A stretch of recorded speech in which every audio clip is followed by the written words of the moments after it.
Hello aspirants, welcome back to VIPS academy. నేను మీ Ashok. So high court notification వచ్చింది కదండి ఆంధ్రప్రదేశ్ నుంచి. దాంట్లో మనకి ఒక 40 మార్క్స్ ఇంగ్లీష్ ఉన్నాయి.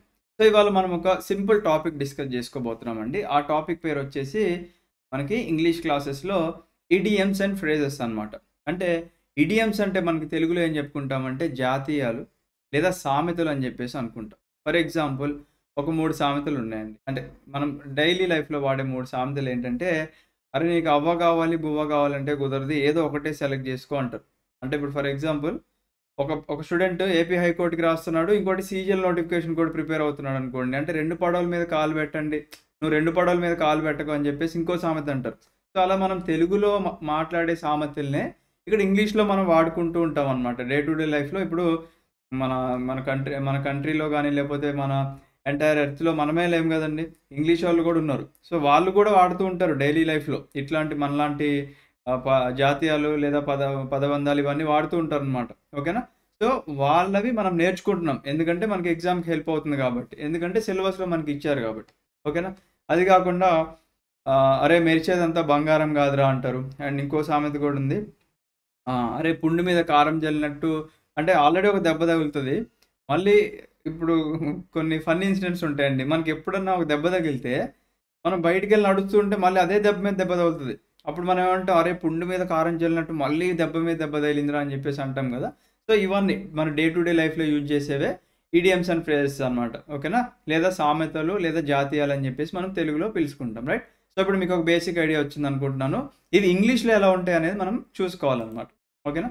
ఫర్ ఎగ్జాంపుల్ ఒక ఇడియమ్ గురించి నేను చెప్తున్నాను. ఇడియమ్ అంటే ఏంటి ఫస్ట్ మీకు తెలియాలి గదా! ఇంగ్లీష్‌లో అంటే an expression that holds a different meaning to it's literal meaning. అంటే దాని యొక్క ఒరిజినల్ మీనింగ్ ఉండదు. అంటే నీ ముక్కేదిరా అని చెప్పేసి అంటే ఇట్లా తిప్పి చూపిస్తాను చూసారా? అట్లనే ఒక అడదిడమైన పదం ఇస్తే దాని నుంచి మనం ఒక లిటరల్ మీనింగ్ అనేది తీయాలన్నమాట. ఓకేనా? అంటే ఎగ్జాక్ట్ మీనింగ్ అనేది తీయాలన్నమాట. రైట్? ఇప్పుడు for example I'm feeling under the weather అని చెప్పేసి అన్నాడు. ఓకేనా? అంటే ఇక్కడ ఒక డల్ ఫేస్ ఉంది. అండ్ అలాగే మీరు ఎప్పుడైనా గుర్తుపెట్టుకోండి, ఇంగ్లీష్ మనం ప్రిపేర్ అయ్యేటప్పుడు ఇట్లాంటి ఇడియమ్స్ మీరు ఎక్కువ ఇమేజ్ రూపంలో చూస్తే చాలా బాగా గుర్తుంటదనమాట. ఓకేనా? ఇమేజ్ రూపంలో చూస్తే మీకు చాలా బాగా గుర్తుంటది. ఫర్ ఎగ్జాంపుల్ ఇక్కడ చూడండి, ఫీలింగ్ అండర్ ద వెదర్. దీంట్లో మీరు ఒక కీవర్డ్ గుర్తుపెట్టుకోండి. ఓకేనా? వెదర్. వెదర్ అంటే ఏంటి? మన డే టు డే లైఫ్‌లో ఉండే ఫెనామినన్ అనమాట. అంటే అండర్ ద వెదర్ అంటే ఏంటి? బయట మనకి వెదర్ మంచిగా ఉంది. మీరు దాని కిందున్నారు. అంటే ఉండడం అంటే దాని అర్థం ఏంటి ఇక్కడ మీరంటే హెల్త్ మంచిగా లేదనమాట. ఓకేనా? సో, అండర్ ద వెదర్ అంటే ఇక్కడ మీనింగ్ ఏంటి అంటే feeling sick especially sick with flu or common cold అనమాట. అంటే మనకి దగ్గు, జలుబు లాంటివి చేసి మనం ఇంట్లో ఇంట్లో మనము ఉన్నట్టనమాట. ఓకేనా? సో, అది. అంటే ఫర్ ఎగ్జాంపుల్ ఇక్కడ మీకు మీ బర్త్‌డే దగ్గరకొస్తుంది. రేపు మీ బర్త్‌డే అనుకోండి. ఇప్పుడు మీరు ఈ ఇడియమ్‌ని ఒక ఫ్రేజ్ రూపంలో ఎలా వాడుకోవచ్చు? I can't believe I'm feeling under the weather on my birthday. It's so unfair. ఓకేనా? అంటే నా పుట్టినరోజు రాబోతుంది. బట్ ఇది చాలా అన్‌ఫెయిర్. అంటే నాకు హెల్త్ బాలేదు అని చెప్పేసి చెప్పడం అన్నమాట. రైట్? అదే మనం తెలుగులో అనుకోండి ఇక సాగదీస్తాం. అరే నాకు అస్సలు బాలేదురా అంటాం కదా! అంటే ఎంత సాగదీస్తే అంత బాలేదన్నట్టు. ఓకేనా? Next I see her once in a blue moon. ఓకేనా? ఇప్పుడు ఫర్ ఎగ్జాంపుల్ మీరిక్కడ ఉన్నారు. మీ బాయ్ ఫ్రెండో, గర్ల్ ఫ్రెండో ఎంఎస్ మాస్టర్స్ చేయడానికని చెప్పేసి యూఎస్‌ఓ ఇంకేదైనా అదర్ కంట్రీ‌గా వెళ్ళిపోయారనమాట. ఓకేనా? వెళ్ళిపోతే మీ ఫ్రెండొచ్చి అడిగాడు. లేదా మీ ఫ్రెండొచ్చి అడిగిందనుకుందాం. "అరే! ఏంట్రా మరి కలిసారా రీసెంట్‌గా" అంటే, "ఎక్కడ కలుస్తానురా ఎప్పుడో once in a blue moon" అని చెప్పేసి అంటామనమాట. అంటే once in a blue moon అంటే దాని అర్థం ఏంటి అంటే ఎప్పుడో ఒకసారనమాట. అంటే చాలా రేర్‌గా కలుస్తున్నాంరా అని చెప్తాం గదా! దాని మీనింగ్ అనమాట. ఓకేనా? సో, మీనింగ్ ఏంటి అంటే వెరీ రేర్‌లీ, ఆల్‌మోస్ట్ నెవర్. అంటే ఇప్పుడు దీంట్లో మీరు ఈ బ్లూ మూన్ అనే కీవర్డ్ గుర్తుపెట్టుకోండి. ఓకేనా? అంటే మనం ఆస్ట్రోనామికల్ సెన్స్‌లో బ్లూ మూన్ అంటే ఏంటండి? ఎప్పుడో 2.5-3 ఇయర్స్‌కి వచ్చేది ఒక ఈవెంట్ అనమాట. అంటే మనం గూడా ఎప్పుడో ఒకసారి కలిసే ఈవెంట్ అనమాట. అంటే I miss you. I only get to see you once in a blue moon అని జెప్పేసి మనం ఒక ఫ్రేజ్ రూపంలో వాడతాం. ఎందుకంటే మనకి ఇచ్చింది ఏంటంటే ఇక్కడ ఇడియమ్స్ అండ్ ఫ్రేజెస్. దీంట్లో ఇడియమ్ అంటే ఏంటి? మనకి I'm feeling under the weather అనేది ఇడియమ్. ఫ్రేజ్ ఏంటి? దాన్ని మనం ఒక ఫ్రేజ్‌లో పెడుతున్నాం. అంటే ఒక సెంటెన్స్‌లో పెడుతున్నాం. I can't believe I'm feeling under the weather of on my birthday. It's so unfair అని జెప్పేసి. రైట్? సో, నెక్స్ట్ చూద్దాం. ఇది. Sleep like a log. ఇది మనం డైలీ వాడుతూనే ఉంటామండి. ఓకేనా? ఇప్పుడు ఫర్ ఎగ్జాంపుల్ నేను నైట్ నిద్రపోయాను. పొద్దున్నే మా మమ్మీ వచ్చి, "అరే! నైట్ అంతా ఫుల్ వర్షం పడింది. పవర్ లేదు కదరా! నువ్వు ఎలా పడుకున్నావు?" అంటే, "ఏమో మమ్మీ నాకు తెలీదు" అన్నాననుకోండి. "ఛీ! మొద్దు నిద్రపోతావేరా! అసలు కొద్దిగైనా సిగ్గు శరం ఉందా?" అని చెప్పేసి అంటారు. మన తెలుగులో "అరే! మొద్దు నిద్రైపోతావేంట్రా" అని చెప్పేసి అంటారు. సో, ఇక్కడ మనకు కనిపించేది ఏంటండి? మొద్దు. మొద్దంటే ఏంటి ఇంగ్లీష్‌లో? లాగ్ అనమాట. స్లీప్ లైక్ ఏ లాగ్ అంటే దాని అర్థం ఏంటి అంటే, స్లీప్ వెరీ డీప్‌లీ. అరే! నేను నిద్రపోయారా, ఇక లిటరల్లీ కోమాలోకి వెళ్ళిపోయారు, అంత నిద్ర వచ్చింది అంటారు కదా! అంటే everyone in our family sleeps like a log. So, no one heard the thunderstorm in the middle of the night. అంటే నైట్ మనకి ఉరుములు మెరుపులు వచ్చినాయి. కానీ మా ఫ్యామిలీ మెంబర్స్ అందరూ కూడా మొద్దులాగా నిద్రపోయారని చెప్పేసి అన్నమాట. ఇంకో మీనింగ్ చూసుకున్నట్లయితే, you will sleep like a log if you get plenty of exercise during the day. అంటే పొద్దునంతా కూడా ఫర్ ఎగ్జాంపుల్ జిమ్మో, రన్నింగ్ ఏదైనా చేసామనుకోండి మనము. ఇప్పుడు మనం సోయ లేకుండా పడుకుంటాం అంటాం కదా! అదనమాట మీనింగ్. రైట్? సో, మీరు ఇమ్మీడియేట్‌గా మీకు ఎగ్జామ్‌లో ఏం స్ట్రైక్ అవ్వాలి? Sleep like a log. Log అంటే ఏంటి? మొద్దు. ఓకే. మొద్దులాగా నిద్రపోవడం అంటే మనకి స్లీప్ వెరీ డీప్‌లీ అని చెప్పేసి అర్థం అనమాట. ఓకే. రైట్. నెక్స్ట్ చూడండి. ఇప్పుడు ఇదే నిద్ర ఎగ్జాంపుల్ ఇంకొకలాగా చూద్దాం మనం. నిద్రపోయాము, నైట్ వర్షం పడిందని చెప్పేసి అన్నాం కదా! మనమేమంటాం మన తెలుగులో? మన పేరెంట్స్ జనరేషన్ ఎలా పెరిగారంటే, వాళ్ళొస్తారు, వచ్చి "అరే! నిన్న నైట్ పెద్ద వర్షం పడిందిరా" అంటారు. అంటే ఇక సాగదీస్తారనమాట. ఇంతున్నది ఇంత సాగదీస్తారు. అంటే దాని అర్థం ఏంటంటే మనం అర్థం చేసుకోవాలి. ఓకే. మమ్మీ ఇంత పెద్దగా సాగదీస్తుందంటే అంత పెద్ద వర్షం పడిందని చెప్పేసి. దాన్ని సింపుల్ కూడా చెప్పొచ్చు. "అరే! నిన్న పెద్ద వర్షం పడిందని" చెప్పొచ్చు. కానీ ఏంటి, పెద్ద వర్షం పడిందంటారు. లేదా ఫర్ ఎగ్జాంపుల్ ఎవరైనా అమ్మాయి తెల్లగుందనుకోండి, "అరే! అమ్మాయి బాగుందిరా, తెల్లగుంది మంచిగా" అని చెప్పేసి అనరు. "అరే! ఆ అమ్మాయి ఎట్లుందో తెలుసా? తెల్లగుందంటారనమాట." అంటే మనం అర్థం చేసుకోవాలి. అమ్మా! అంత వైట్‌గుందా అని చెప్పేసి. సో, అలాగే మనకి ఇక్కడ it's raining cats and dogs అంటారు ఇంగ్లీషోళ్ళు సింపుల్‌గా. ఓకేనా? ఇంగ్లీషోళ్ళు లేదా ఇంగ్లీష్ వచ్చినోళ్ళు, "అరే! It's raining cats and dogs" అంటారనమాట. అంటే ఏంటి? It's raining very heavily. అంటే వర్షం పడ్డదని అర్థం అనమాట. ఓకేనా? ఇక మన భాషలో చెప్పాలంటే, "అరే! వర్షం పడ్డదిరా" అని చెప్పుకోవడానికి it's raining cats and dogs అంటారనమాట. ఓకేనా? దీని ఎగ్జాంపుల్ చూసుకుందాం 2 ఫ్రేజెస్‌లో. "The weather was horrible on Saturday. It was raining cats and dogs all day." అంటే రోజంతా కూడా మనకి భారీ వర్షం పడింది అని అర్థం అనమాట. Next, "we were so disappointed that it rained cats and dogs for our whole vacation in Hawaii." So, నేను హవాయి ఐలాండ్స్‌కి వెళ్దాం అనుకున్నాను. బట్ ఎంటైర్ వెకేషన్ అంతా కూడా డిసప్పాయింటింగ్‌గా ఉంది. Because it rained cats and dogs. అంటే వర్షం భారీగా పడింది అని అర్థం. నెక్స్ట్ చూడండి. క్రై ఓవర్ స్పిల్డ్ మిల్క్ అనమాట. ఓకేనా? అంటే ఇప్పుడు ఫర్ ఎగ్జాంపుల్ మీరు ఏపీ హైకోర్ట్‌కి ప్రిపేర్ అయ్యే వాళ్ళందరూ కూడా ఏం చేస్తున్నారండి, గ్రూప్ 2లో చాలామంది డిస్‌క్వాలిఫై అయ్యారు మెయిన్స్‌లో. ఓకేనా? ఇక మీరు డిస్‌క్వాలిఫై అయిపోయి ఇంట్లో కూర్చొని ఇంక రోజు ఇదే బాధ, రోజు ఇదే డిప్రెషన్ అనుకోండి. అప్పుడు మన పేరెంట్స్ వచ్చి ఏం ఏం ఏం మాట్లాడతారు? "అరే! అయిపోయిన దాని గురించి ఎందుకురా ముచ్చట, ఇప్పుడు జరగబోయేది చూడరా" అని చెప్పేసి అంటారు కదా! అదే మీనింగ్ వాళ్ళు ఇంగ్లీషోళ్ళు ఏం చెప్పారంటే, cry over the spilled milk అన్నారు. సో, స్పిల్డ్ మిల్క్ అంటే ఏంటి? ఇప్పుడు మన ఇంట్లో కిచెన్‌లో మీరు ఏదో పని చేస్తున్నారు. పొయ్యి మీద పాలు పెట్టారు. ఇటేదో గిన్నెలు తోముకుంటూ సడెన్‌గా ఇటు తిరిగేసరికి పాలన్నీ పోయినాయి. మరి పోయిన పాలని మనం ఏమన్నా చేస్తామా? దాన్ని మళ్ళీ మన దోసిట్లో పట్టి గిన్నెలో పట్టుకొని తాగేంత ఇది ఉండదు. ఎందుకంటే అంత దుమ్ము అన్నీ కలిసిపోతాయి. మరి దాన్ని ఎవరు తాగుతారు మహా అంటే పిల్లో, లేకపోతే ఇంట్లో చిన్న కుక్క పిల్లలో ఉంటే కొద్దిగా నాకేస్తాయన్నమాట. ఓకేనా? సో, దాని మీనింగ్ ఏంటి మనకి? Cry over the spilled milk అంటే to be upset over something that can't be fixed అనమాట. అంటే ఇప్పుడు మీరు అయిపోయింది. గ్రూప్ 2 అనేది ఇక మీరు పోయింది. పోయిన దాని గురించి ఆలోచించి ఎంత ఏడ్చి మొత్తుకున్నా గాని ఉపయోగం లేదు. ఏపీ హైకోర్ట్ జాబ్ మీరు క్రాక్ చేయాలి అని చెప్పేసి అర్థం అనమాట. ఓకేనా? "Please calm down. You are just crying over spilled milk. We already submitted the report. So, we can't fix it now." అంటే ఫర్ ఎగ్జాంపుల్ ఇది కూడా మనం ఎగ్జామ్ సెన్స్‌లో చెప్పుకోవచ్చు. "సార్ నేను ఎగ్జామ్ రాశాను సార్. బానే ఉంది. కానీ నేను హాల్ టికెట్ నంబర్ ఎయలేదు సార్. ఒక నంబర్ సరిగ్గా బబుల్ చేయలేదు సార్. ఇప్పుడేమన్నా అవుతుందా?" అని చెప్పేసి కొంతమంది ఫోన్ చేస్తారు. ఇప్పుడు అది ఉపయోగం ఏమన్నా ఉందా అండి మనకి? అది మన చేతులారా మనం చేసుకున్న పని. ఇప్పుడు ఆళ్ళేమంటున్నారు, "మేము ఆ రిపోర్ట్ సబ్మిట్ చేసేసామండి ఇంకా. మీరు ఎంత మొత్తుకున్నా వేస్ట్" అని చెప్పేసి అర్థం అనమాట. సో, దీని meaning crying over the spilled milk అనమాట. రైట్? నెక్స్ట్ చూద్దాం. బ్లెస్సింగ్ ఇన్ డిస్గైజ్ అనమాట. ఓకేనా? సో, దీనికి కూడా మనం ఎగ్జామ్స్‌ని లింక్ చేసుకొని చెప్తాం. అంటే ఇప్పుడు ఏపీలో మనకి నోటిఫికేషన్స్ లేక దరిద్రమైన సిట్యుయేషన్ ఉంది. ఓకేనా? అంటే బ్లెస్సింగ్ ఇన్ డిస్గైజ్ అంటే ఏంటి?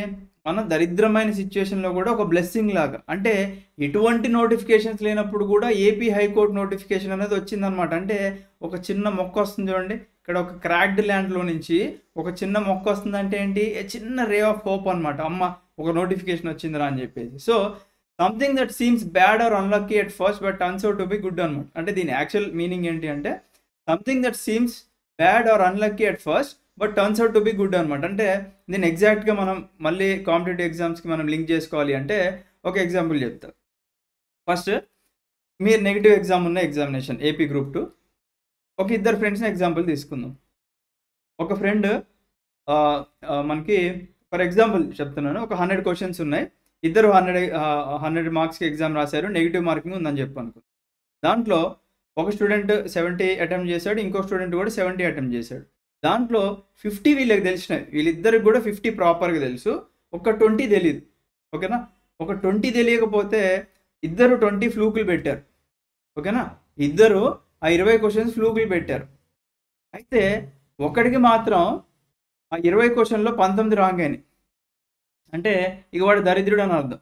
ఓకేనా, అంటే ఇక దరిద్రం జేబులో నాట్యం చేస్తుంది. ఇంకొకరికి మాత్రం ఏంటి, ఆ 20 క్వశ్చన్స్లో 19 కరెక్ట్ అయినాయి అనమాట. అంటే something that scenes bad or unlucky at first. అంటే ఇప్పుడు ఇనీషియల్గా వాడు ఏమనుకున్నాడు, అమ్మ 20 క్వశ్చన్లు మనం ఫ్లూక్ పెట్టాం అంటే ఇంకా వాడు తెలియదు అది అన్లక్కీ సిచ్యువేషన్ లేకపోతే ఇక అది బ్యాడ్ సిచ్యువేషన్ అనుకున్నాడు. కాకపోతే అవి 19 కరెక్ట్ అయినాయి అనమాట.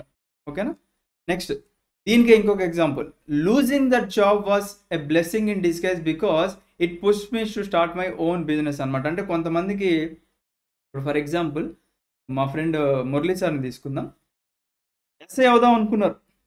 ఓకేనా, ఎస్ఐ అవుదాం అనుకొని ఎస్ఐ క్వాలిఫై అవ్వలేదు.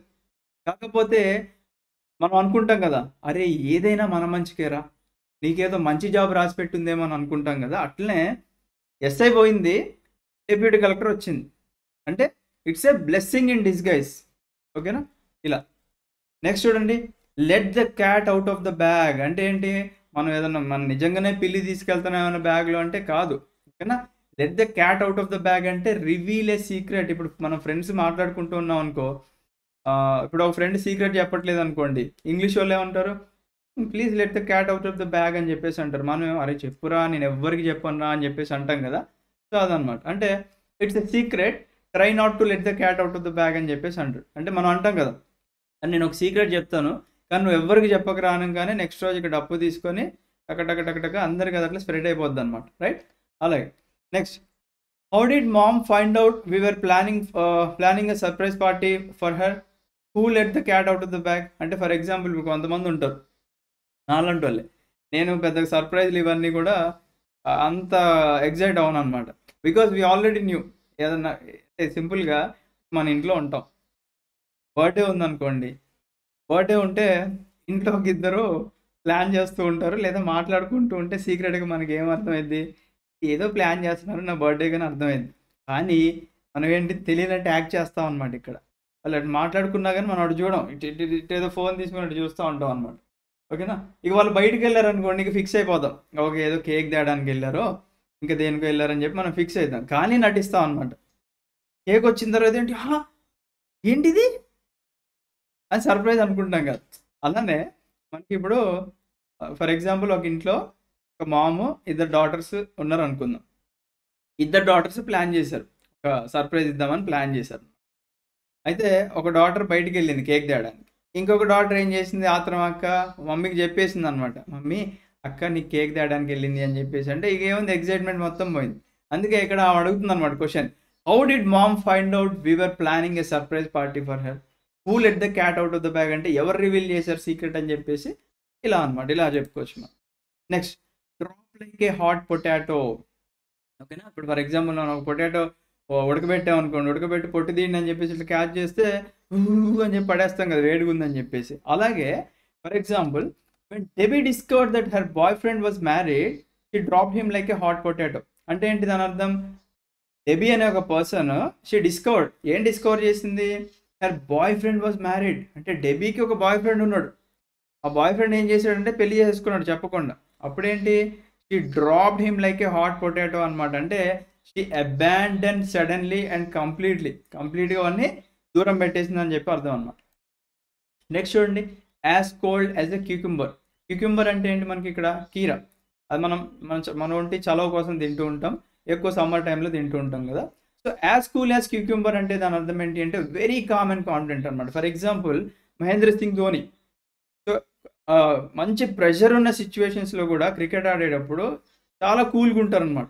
ఓకేనా, ఈ రేర్లీ లూజెస్ హిస్ కూల్నెస్ అని చెప్పుకోవచ్చు అనమాట. ఎప్పుడో చాలా రేర్ కేసెస్లో అగ్రెసివ్ బిహేవియర్ చూడొచ్చు. మిగతా అన్ని టైమ్స్లో ఏంటి అంటే ఆయన చాలా కూల్గా ఉంటారు, అందుకే ఆయనకి క్యాప్టెన్ కూల్ అని చెప్పేసి ఒక టైటిల్ ఇచ్చారనమాట. ఓకేనా, సో ఇక్కడ ఎగ్జాంపుల్ చూద్దాం. The politician was cool as a cucumber throughout the interview with the aggressive journalist. అంటే ఇది చూడండి, మనకి ఈ పదం ఎక్కువ ఎక్కడ వాడుతూ ఉంటామంటే మనకి కొన్ని ఇంటర్వ్యూలు జరుగుతుంటాయి కదా, జర్నలిస్టులు బాగా కాలే క్వశ్చన్లు అడుగుతూ ఉంటారు. ఎంత కాలే క్వశ్చన్లు అడిగినా కానీ కొంతమంది కూల్గా సమాధానం చెప్తారు కదా, వాళ్ళు కూల్నెస్ని కోల్పోకుండా నవ్వుకుంటూ చెప్తారు కదా సమాధానం, వాళ్ళకి వర్తిస్తుంది అనమాట. She was as cool as a cucumber before her presentation because she was well prepared అని చెప్పేసి ఇంకొక మీనింగ్ కూడా చూసుకోవచ్చు అనమాట. రైట్, అంటే she was as cool as a cucumber before her presentation because she was well prepared. అంటే ఇప్పుడు చూడండి, నేను మీ ముందు ఒక ప్రెజెంటేషన్ ఇస్తున్నా, ఇడియమ్స్ అండ్ ఫ్రేజెస్ అనే ప్రెజెంటేషన్ ఇస్తున్నా. ఇప్పుడు మీరు ఆల్రెడీ మీరు మన స్టూడెంట్స్, నాకు అలవాటు కాబట్టి చెప్తున్నా. ఇదే నేను ఫర్ ఎగ్జాంపుల్ ఏదైనా పెద్ద ఆడిటోరియంలో ప్రెజెంటేషన్ ఇవ్వాలనుకుంటే కొద్ది చేతిలో కాళ్ళు ఏదో ఒకటి వణుకుతూ ఉంటాయి, లేదా మైక్ పట్టుకున్నామన్నా విషయాలు ఒకటి ఉంది చూసారా, ఇట్లా కావాలని చెప్పేసి అలా వణుకుతూ ఉంటుంది అనమాట మైక్. ఓకేనా, సో మనం అలా కూల్గా ఉన్న సిచ్యువేషన్లో మనం as cool as a cucumber అంటారు అనమాట. ఓకేనా, very calm and confident. Next చూడండి, every rose has its thorn. అంటే every good has its downside. ఓకేనా, I have a wonderful new job but it turns out that I have to work on Sundays. Even every rose has its thorn as they say. అంటే ఇక్కడ ఏంటంటే ఒక ఉద్యోగం వచ్చిందని మనం బాగా ఎగురుతున్నాం, yes నాకు ఉద్యోగం వచ్చింది అని చెప్పేసి అన్నాం. కానీ వాడు ఏమన్నాడంటే మీరు ఆదివారాలు కూడా పనిచేయాలి, మీకు లీవ్ లేదు అని చెప్పేసి అన్నాడు అనమాట. అంటే మీకు ఒక మంచి రోజు, ఓకేనా, అంటే మీకు ఒక మంచి రోజ్ పాత్ ఉందనుకుందాం, అంటే పూలతో వేసిన ఒక పాత్ ఉందనుకున్నాం, కానీ దాంట్లో కూడా ముళ్ళు ఉందన్నమాట. ముళ్ళు ఏంటి, సండే రెస్ట్ తీసుకుందాం అనుకునే టైంలో కూడా మనల్ని ఉద్యోగం చేయమంటున్నారు. ఓకేనా, నెక్స్ట్ చూద్దాం. బైట్ యువర్ టంగ్ అనమాట. అంటే ఇప్పుడు ఫర్ ఎగ్జాంపుల్ మనం కాలేజ్ ఎగ్జాంపుల్ లేకపోతే ఒక boy friend girl friend example తీసుకోవచ్చు. ఇద్దరు అబ్బాయిలు ఉన్నారు, ఒక అమ్మాయి అట్లా నడుచుకుంటూ వెళ్తుంది. ఓకేనా, ఇద్దరు అబ్బాయిలు ఉన్నారు, ఒక అమ్మాయి అట్లా నడుచుకుంటూ వెళ్తుంది. దీంట్లో ఒక అబ్బాయికి ఒక అమ్మాయి అంటే ఇష్టం, అంటే ఆ నడిచే అమ్మాయి అంటే ఇష్టం అనమాట. సో వీడి ఫ్రెండ్కి చెప్తున్నాడు, అరే నాకు అమ్మాయి అంటే ఇష్టం అనమాట. అరే నువ్వు ఎన్ని రోజులు ఇట్లనే ఇష్టపడతావురా, వెళ్ళి చెప్పేసేరా అని చెప్పేసి అంటాడు. చెప్పు, ఇష్టం ఉందని చెప్పు, ఏదైతే అది అయింది మా అంటే యాక్సెప్ట్ చేస్తుంది, లేదంటే చెంప మీద ఒకటి ఇచ్చి కొడుతుంది అని చెప్పేసి అంటాడు. సో వీడేం చేస్తాడంటే చూడండి, I want to tell her what I really thought of her dress but I just bit my tongue. అంటే ఏంటి, ఫర్ ఎగ్జాంపుల్ వాడు అంటే ఇది పక్కన పెట్టేసండి, వాడు ఆ అమ్మాయి అంటే ఇష్టం అని చెప్దామని చెప్పేసి వెళ్ళాడు. వెళ్ళి హాయ్ అంటే చెప్పండి అని చెప్పేసి అంటే లేదులేండి జస్ట్ ఊరికే విష్ చేద్దామని వచ్చాను, గుడ్ మార్నింగ్ అని చెప్పేసి వెళ్ళిపోతాడు అనమాట. అంటే వీడు చెప్పాల్సింది ఒకటి, బట్ అక్కడ 4 గొరుక్కున్నాడు అనమాట, అంటే చెప్పకుండా ఆపేసుకున్నాడు అనమాట. అంటే బైట్ యువర్ టంగ్ అంటే మీనింగ్ ఏంటి, don't say what you want to say, keep your mouth shut. అంటే మీరు చెప్పాల్సింది చెప్పలేదు, నోరు మూసుకున్నారు, ఇంకేదో చెప్పేసి వచ్చేసారనమాట.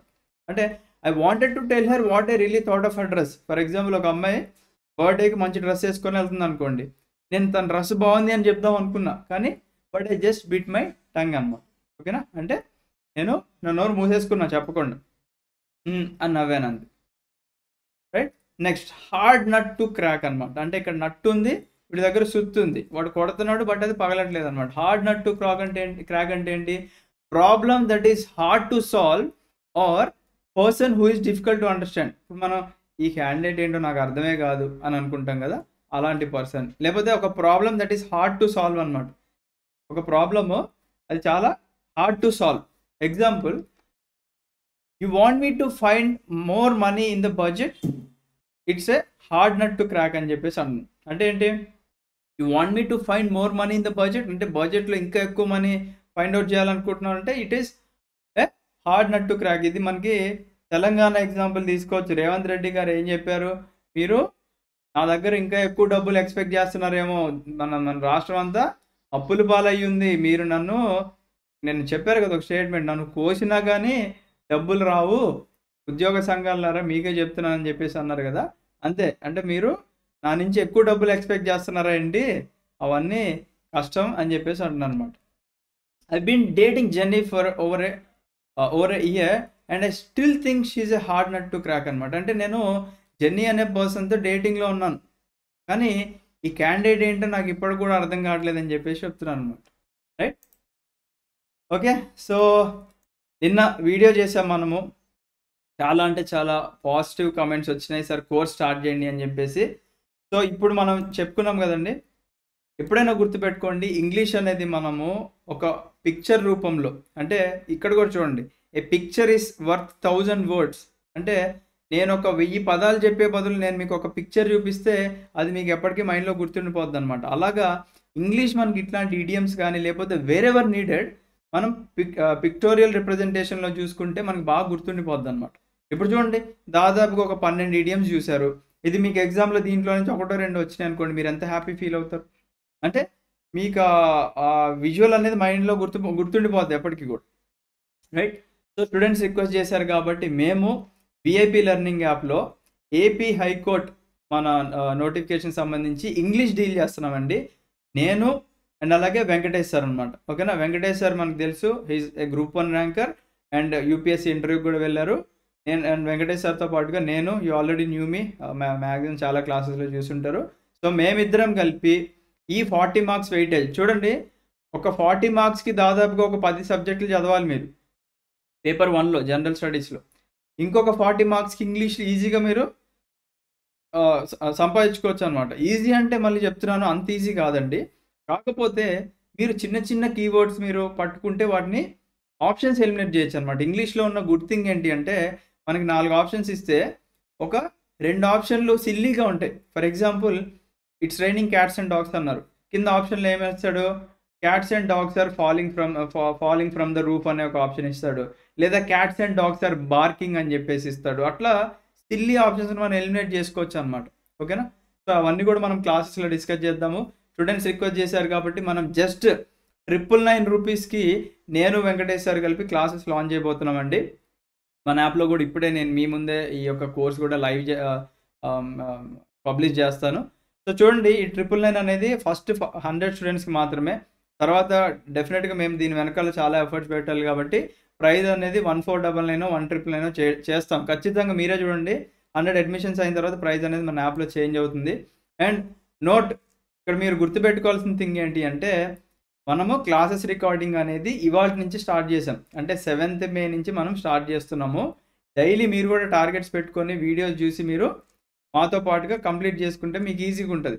అంతేగాని మీరు యాప్లో కోర్స్ ఓపెన్ చేసి ఇక్కడ వీడియోలు ఏం లేదు, వీళ్ళు మోసం చేస్తున్నారు ఏంటి అని చెప్పేసి అనుకోమాకండి. ఓకేనా, ఇవన్నీ కూడా they are the fresh updated classes, daily మీకోసం మేము రికార్డ్ చేసే క్లాసెస్ అనమాట. ఓకేనా, డైలీ మీకోసం రికార్డ్ చేసే క్లాసెస్ ఇవి. సో ఇప్పుడే మీ ముందు ఈ కోర్స్ పబ్లిష్ చేస్తున్నానండి. సో ఇక్కడ మీకు ఆల్రెడీ మన యాప్ ఇన్స్టాల్ చేసుకున్న తర్వాత ఇలాంటి పోస్టర్ ఒకటి కనిపిస్తుంది. ఐ థింక్ పోస్టర్ అప్డేట్ అవ్వలేదులేండి, ఆల్రెడీ పోస్టర్ చూపించాను అనుకుంటా కదా. So let me update it, లేకపోతే ఎస్ అండి, ఇక్కడ కనిపిస్తుంది కదా, ఈ పోస్టర్ కనిపిస్తుంది చూడండి. మనకి ఏఐ కూడా చెప్తుంది, మీరు కోర్స్ ప్రైస్ ఇప్పుడు తగ్గించారు, 1400 మినిమం పెట్టచ్చు దీనికి అని చెప్పేసి ఏఐ కూడా మనల్ని రికమెండ్ చేస్తుంది అనమాట. ఓకేనా, బట్ యాజ్ ప్రామిస్డ్ ఫస్ట్ 100 స్టూడెంట్స్కి 999 మాత్రమే ఉంటుంది. యూ క్యాన్ రీడీమ్ ఇట్ అనమాట. I'm just publishing the course now. Yeah, it's live. మీకు 8 months ఆఫ్ వ్యాలిడిటీ కూడా ఇవ్వడం జరుగుతుంది ఈ కోర్స్కి. మీరు ఏ రోజైతే పర్చేజ్ చేస్తారో from the date of purchase will be having the validity of 8 months అనమాట. ఓకేనా, సో ఇక్కడ ఇడియమ్స్ అండ్ ఫ్రేజెస్ అండ్ మిగతా అన్ని ఫోల్డర్స్ కూడా మనం by the end of the day అన్నీ క్రియేట్ అయిపోతుంటాయి. అండ్ క్లాసెస్ కూడా యాజ్ సూన్ యాజ్ పాసిబుల్ మనకి డైలీ ఏదో ఒకటి అనుకుంటాం, దాని ప్రకారంగా మనం నడిపిస్తుంటాం. బట్ గుర్తుపెట్టుకోండి ఒకటే థింగ్ నేను చెప్తాను, English is like an ocean. ఓకేనా, ఇది కూడా నెవర్ ఎండింగ్ సబ్జెక్ట్ అనమాట ఇంగ్లీష్ అనేది. మనము ఫర్ ఎగ్జాంపుల్ కొన్ని డిస్కస్ చేసుకున్నాం, మనకి ఏంటంటే ఒక న్యూస్ పేపర్ రీడింగ్ మనకి ఆ హ్యాబిట్ ఉందనుకోండి, మీకు హెల్ప్ అవుతుంటుంది. ఎందుకంటే మీరు ఎగ్జామ్లో మ్యాక్సిమం న్యూస్ పేపర్ హిందూ కానీ ఇండియన్ ఎక్స్ప్రెస్లో మనకి ఈ యొక్క వర్డ్స్ ఇస్తూ ఉంటారు. అవే మనకి ఎగ్జామ్‌లో వస్తూ ఉంటాయి యాంటోనిమ్స్ అండ్ సినోనిమ్స్ రూపంలో. అంటే అవి ఎవరికైనా గానీ, ఎంత చదివినా గానీ మనకి కొత్తగానే ఉంటదనమాట. ఇది కూడా మ్యాథ్స్‌లోనే. మనం ఇవాళ ఏదో చదువుతుంటాం. దాని నుంచి ఇంకేదో కూడా క్రియేట్ చేసుకోవచ్చనమాట మనకి ఇంగ్లీష్‌లో. సో, మనము ఎంత చదివినా గానీ తక్కువే. ఓకేనా? కాకపోతే మనం కొద్దిగా ప్లాన్డ్‌గా చదువుకుందాము. సో దట్ అట్‌లీస్ట్ ఆప్షన్స్ అన్నా మనం ఎలిమినేట్ చేసుకునేలాగా ప్లాన్ చేసుకుందామండి. ఓకేనా? ఎందుకంటే ఇప్పుడు for example idioms and phrases ఉన్నాయనుకోండి. ఇవే ఒక 1,00,000 ఉంటాయి. ఓకేనా? మనం కాంపిటీటివ్ ఎగ్జామ్స్ ప్రిపేర్ అవుతున్నాం కాబట్టి 1,00,000 చెప్పుకోలేం గదా! మాక్సిమం మనకి important idioms and phrases discuss చేసుకుంటాం. ఎక్కువైతే బాగా కాంపిటీటివ్ ఎగ్జామ్స్‌లో రిపీట్ అవుతున్నాయి. వాటి మీద ఇప్పుడు మేము హార్డ్ వర్క్ చేయాలి గదా! ఓకేనా? ఫర్ ఎగ్జాంపుల్ సీజీఎల్, సిహెచ్ఎస్ఎల్‌లో, బ్యాంకింగో ఆ పేపర్స్ అన్నీ గూడా మేము మళ్ళీ చూడాలిప్పుడు. చూసి ఓకే. ఎవ్రీ ఇయర్ మనకి వీళ్ళకి ఎలాంటి క్వెషన్స్ అడుగుతున్నారు అనేది మోస్ట్ రిపీటెడ్ క్వెషన్స్ తీసుకొనొచ్చి చెప్పాలి. దాంతో పాటుగా అడిషనల్‌గా కూడా చెప్పాలి కాబట్టి, ఇది చాలా టఫ్ జాబ్ అని చెప్పుకోవచ్చనమాట మాకు. ఓకేనా? So, but will do it for you. And మీరు కూడా మన అకాడమీ యొక్క ఇది తెలుసు. క్వాలిటీ తెలుసు. So, believe in yourself, believe in VIPS academy and మనం మాక్సిమం మార్క్స్ స్కోర్ చేయించడానికి ట్రై చేద్దాం. ఓకేనా? I wish you all the best. Have a great day. జై హింద్.